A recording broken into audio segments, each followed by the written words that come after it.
Hi hello welcome to my channel. ఎలా ఉన్నారు అందరూ? ఇక్కడ నేను సొరకాయ దప్పలం ప్రిపేర్ చేస్తున్నాను. మన ఛానల్ అయితే సబ్స్క్రైబ్ చేసుకోండి మరిన్ని వీడియోస్ కోసం. మన టమ్మీకి ఎంతో హాయిగా అనిపించే ఒక చిన్న రెసిపీ చూపిస్తున్నాను. అదేంటంటే సొరకాయ దప్పలం అన్నమాట. దానికోసం ఒక సొరకాయ ఫుల్ సొరకాయలో సగం తీసుకొని క్యూబ్స్ లాగా కట్ చేసుకొని శుభ్రంగా వాష్ చేసేసుకొని ఒక గిన్నె తీసుకొని అందులో ఈ సొరకాయ ముక్కలు, సన్నగా కట్ చేసుకున్న ఎర్రగడ్డ ముక్కలు, సన్నగా చీలికల్లాగా కట్ చేసుకున్న పచ్చిమిరపకాయలు వేసుకొని 2 గ్లాసులు వాటర్ వేసుకొని బాగా ఉడికించుకోవాలన్నమాట. ఇక్కడ నాకు టమాటా వేయకపోతే వంట చేసిన ఫీలింగ్ ఉండదు, అందుకని ఒక టమాటా వేసుకున్నాను సన్నగా కట్ చేసుకొని.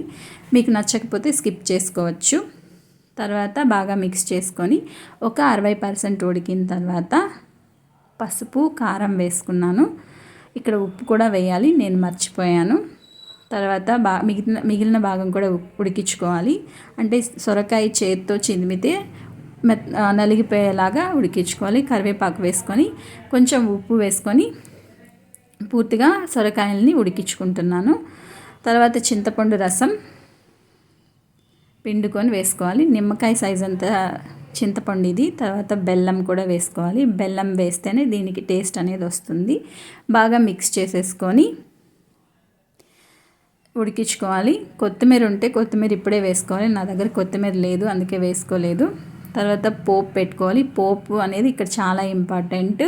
ఒక గిన్నె తీసుకొని ఆయిల్ వేసుకొని అందులో ఆవాలు, జీలకర్ర, పచ్చెనగపప్పు, మినపప్పు, మెంతులు వేసుకొని దోరగా వేయించుకొని పోపు పెట్టేసుకుంటే సొరకాయ దప్పలం అనేది రెడీ అయిపోతుంది.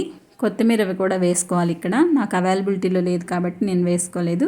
ఇక్కడ ఉప్పు చూశాను, ఉప్పు సరిపోలేదు, అందుకని ఇంకొంచెం ఉప్పు వేసి ఒక రౌండ్ బాయిల్ అయ్యేదాకా, ఒక పొంగు వచ్చేదాకా ఉడికించుకున్నాను. అంతే, సొరకాయ దప్పలం రెడీ అయిపోతుంది.